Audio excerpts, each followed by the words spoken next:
It's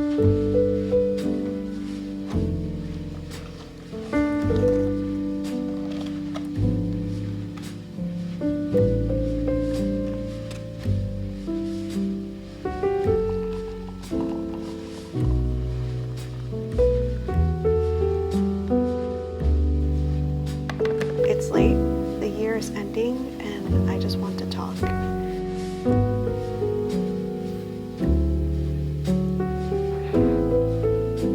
It's a little later than I planned, but because I am still in 2025, I figured what a perfect time then to reflect a little on the past year. The year's officially over. For me, I'm still here in 2025, but for you, it's probably 2026. And I just wanted to reflect on how the year has been so far. First, I wanted to talk about the things that I've tried in 2025 that maybe didn't work out or maybe kind of worked out, and what it was that I was trying to do with each thing.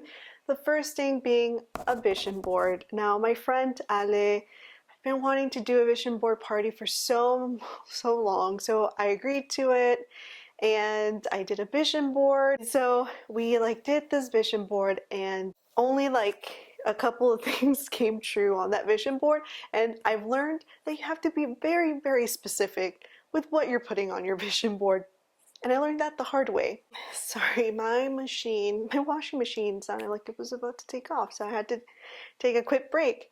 But some of the things that I manifested in my vision board for this year, one of them was I wanted to travel more, maybe explore a new train, because usually when I travel with my friend Nicole, we like to try new trains. We've learned we're train girlies, and unfortunately the only train I took was down to LA. LA is not my favorite destination, not what I would have wanted, so should have been a little more specific in what I had wished for. Another thing that I had put in my vision board was that I wanted to find a partner, a significant other, anything, honestly. I was like a love interest, someone that I find attractive, that's in person, not on my phone, anything. I was just like, give me anything. I should have been more specific when I was manifesting, because I did get something. It was nothing. It was just something. And it wasn't necessarily something I would have. It wasn't something that I had wanted when I did the vision board. Again, I was thinking of boyfriend, dating, and I didn't get any of that. Yeah, so we've learned that we have to be so specific with the vision board. Next time, I probably need my lawyers present to help me draft a very specific contract with stipulations and leaving no loopholes. Luckily, I know a lot of lawyers. Humor aside, what did come from the vision board were some of the more important things. I had put on my vision board that I really wanted to make friends and to nurture friendships, and that's what 2025 has been about. I have made so many new friends. Maybe I was already friends with them, I don't know, but I have become closer in my friendships, hanging out with people more outside of my circle. I probably have more friends than I've ever had. I'm usually one of those people that only has 2 best friends and that's it. And this year has really been just amazing in the friend department. I've made so much more friends. Another thing that I think I had really wanted was for this to be the season where I knew what I wanted. So I wanted to be confident, she knew what she wanted, kind of thing. Just wanted to put it in the vision board for this year to very much secure down exactly what it is that I wanted. And I think because of all the things that have gone wrong with the vision board, it made me kind of analyze okay, if I have to be more specific, what is it that I want, that I truly want? What do I want in a partner? What do I see my future looking like? I don't have to be married to this idea I have of the future, but I just wanted to have a better direction of what I wanted. And I think that in that vision board, it all just kind of led back to that of checking, what it is that I truly want. Now, am I going to do a vision board in 2026? My friends are going to have to sit me down and force me to make one. I am not making a vision board this year. I am done. Another thing that I did for the year 2025. So in my family, traditionally on New Year's, we do 12 grapes at midnight, and it's one per wish. And my family, I think my mom does, like, the rule since I was little was like you got to get them in within that first minute before it's officially like 12:01, and you make a wish with every grape. So 2 years ago, my mom she had been on the TikToks, she had been on the social media, and she was like, hey, there's a lot of like girls who are going underneath the table and doing the grapes, and like they found their husband. And I also just happened to see it on TikTok, so I decided to do the grape thing. And if you haven't noticed, aside my aura ring, and back to what I had just said a couple minutes ago, I am husbandless. I am fiance-less. I tried it 2 years in a row. The first year I was like, whatever, got underneath the table. The second year I was like, I probably messed up. We're gonna do this one right. And I followed all the instructions, and I believed throughout the year. I was like, okay, we're gonna find our husband. This is gonna be the year. This is gonna be the year. Because I've done this grape thing 2 years in a row. Husbandless. I don't have a person. I don't even have an idea. I don't even have like anyone that I know that I'm like, nothing. Like and again, going back to my vision board, I manifested a thing that is not gonna be a thing. Like, my friends who know, it's not going beyond just like a friendship kind of thing. This year, my mom is not peer pressuring me to be underneath that table and hold me accountable to that. I'll give you an update after the new year, but I am not going underneath that table this year because it didn't work. So if you're out there and you see people that the grape thing underneath the table worked for, remember that they are the exception, not the rule. And only go underneath the table if you're willing to look like a fool if it doesn't work out. You're looking at a fool. The next thing that I did for 2025, and I started a little later in the year, was to try and do a low buy year. Now, my low buy year was not successful. I think I gave up around July or June. I think around summer I completely forgot and just stopped doing the low buy year. However, I think the low buy year is something that I definitely want to give another try in 2026. I think it made me analyze a little bit more my consumerism. There's a few purchases that I really have put a lot of thought into. So my KitchenAid, I've been thinking about it for over a year. Have I used it that much? Not yet, but I have used it a few times, but it was in the mind of this is something I want. The bookshelf that I got in my hallway, that was also something that I had been thinking about for many, many years, and they're bigger purchases, so I really thought about that. However, my little tiny little Insta 360 camera, that was an impulse buy. And I think if I was still in the low buy year mindset, I probably wouldn't have purchased it. But I don't regret it. I do really, really love that camera. It was a great purchase. But there's been other purchases, especially with clothing, where I'm like, oh, this is so pretty. Buy, buy, buy, buy, buy. Especially when there's a sale. It's like, oh, this is so pretty. I'm going to do this. I'm going to change my style. I'm going to start dressing up more. I'm going to do this. I'm going to do that. And then I buy it, and then I don't wear it. And so I think at the beginning of the year, because I was doing low buy year, it was forcing me to sit down. And when I was looking at things, it'd be like, do you need it? What is it that you need?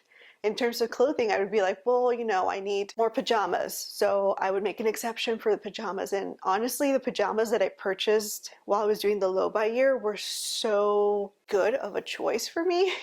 And I think part of that was because I was not in the mindset of buy, buy, buy. I was in the mindset of, okay, this is a one-time purchase. We're not buying anything anytime soon. Let's think about it. Is this good quality? Is this something we're going to enjoy?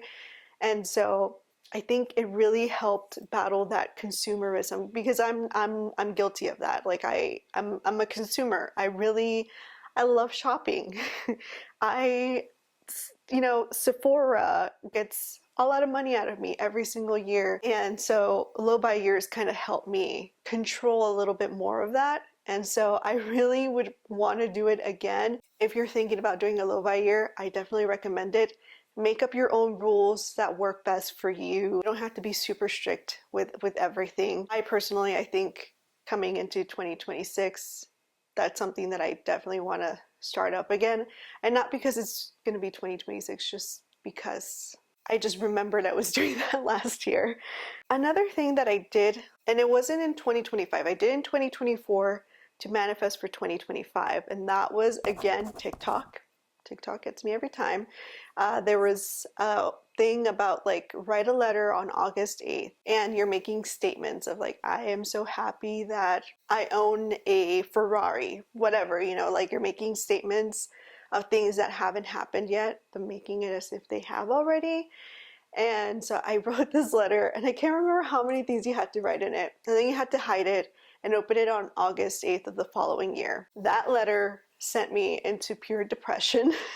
I was so sad because out of all the things I manifested, only one of them came true. And none of the things I had tried to manifest were, in my opinion, just like very far-fetched. It wasn't like my Ferrari example. It was more like things that to me just made sense, that I thought was possible. I was like, we're not shooting for the moon, but we're shooting for something that I think I will be able to do within the next year.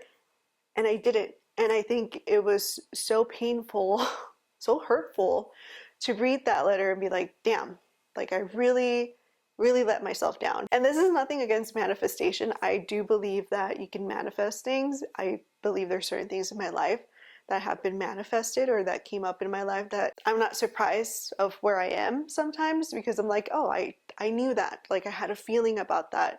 However, this particular letter was an epic fail. I think the manifestation letter, what I've learned is I don't want to do that because it is very, very, for someone like me with my personality, it's kind of painful to see all the stuff that you didn't do, that you were like just hoping for a miracle that they would actually happen. Like I was like, at least let it be like 2 things, but it was just one thing. And at that moment, it felt everything that didn't come true kind of overshadowed what did come true. And I didn't take a moment to actually be like, hey, that's a big thing you did right there, right? So I think I won't do that again. In conversation with a coworker, we talked about it, and she suggested a different version of this, which would be write down something that at this moment you're proud of, and then just fold it up. And you can keep it for a year, keep it for months, keep it for days, weeks, whatever. And when you need it, open it up and then just read what it is that you have accomplished. Because that will make you feel better, because you'll be like, there's a lot of things in life that you might not think are accomplishments, or you haven't taken the time to really be like, wow, in awe with yourself of what you've done. And having a letter like that would be more fruitful and would be better for you than having a letter that was like this manifestation letter. And again, no hate to anybody who manifests or believes in or has tried this method. It just didn't work for me, and I wouldn't be doing it in 2026. Aside from my personal life, now let's talk about YouTube in the year 2025. I think I came into the year very, very excited, but also worried for what the year in my personal life was going to hold and how that would then translate into my blogs. I tried my best for me to keep up, like, you know, trying my best to keep to appreciate the moments, to live off the good moments and kind of try to navigate the tougher ones while documenting my life. Me being consistent was very, very helpful in the sense that I had a purpose. I had something fun to look forward to every day, because I struggle with hobbies in the sense, not that I lack hobbies, is I have an abundance of hobbies and I tend to get bored of them or move on. And so having YouTube was very helpful because it's been the one thing that I have stuck to consistently. And I am so proud of myself for doing that. Even if this year was a little bit tougher, I did end the year on a little rougher foot. I feel like I definitely was struggling a bit. And what I've learned from that is that I need to listen to myself a little bit more, allow myself to take those breaks when I need them, not force myself to be a content creating machine. That was what I've learned through Vlogmas. Outside of that, I mean, I really don't have any complaints, and I'm not gonna let how hard the end of the year was for me in terms of YouTube. overshadow how great of a year it was. I learned so many new tricks in editing, and I had so much fun. I have some, I mean, I love all the blogs that I make because obviously I have to have some pride in the work that I'm putting out there. I'm not just, you know, throwing slop out there, at least to me. But there were so many. I really, really had a fun time editing the LA blog, even though I didn't like going to LA. And I really, really, really, really, really loved Palm Springs. I loved my vacation out there, and it felt like in the blog, it truly came out. And then there was just so many like good moments of me blogging, things that like I can look back on and just have a fun little laugh, like like I remember that day it was raining and I was going to return an order at Gap, or you know, Valentine's Day, me building my shelf, like things that I am definitely going to remember. I am truly grateful that I have stuck to this, that I've kept up with it, and I know, most importantly, as someone who really enjoys learning a little bit about everything, learning about editing has been pretty cool, and it's so much fun. It's so much fun to do this and to learn new tricks, and hopefully next year I continue learning. New Year's resolutions have never been my thing, and this is not by any way a New Year's resolution. This is just me coming up with ideas of what I'm going to take with me into the new year and try to continue, try to nurture, try to change. I definitely have a lot of new hobbies that I might want to take in the new year. I definitely want to read a lot more books because I have not been that great. I usually, all my reading is done in the summer for the summer program with the public library. I probably will start dating again at some point. It's not necessarily going to happen in January, but maybe at some point I'll start going back into the dating apps, which are not that fun. I was going to say, if you know someone, but no. I get plenty of love bombing from SEO gurus, both on Instagram and on YouTube, and it's not very fun. With all of that, wow, my voice is going out. If you are like me and you don't do New Year's resolutions, this is your permission slip to pass on it. Not that you need one, but you can definitely pass on New Year's resolution. Just think back and just think of what you want to continue working towards. And, you know, if in August suddenly you have the epiphany of like, I want to start working out at the gym because I want to become a, you know, bodybuilder, August is fine. You don't have to wait for January to start. You can just start whenever you're ready to start. And with all of that, I want to thank you so much if you made it this far into this video. For those of you who are subscribed to my channel, I want to thank you for being here and for watching my content and for supporting me. I really, really appreciate it. Wishing you and your family a happy new year, and I will catch you in the next one. Bye.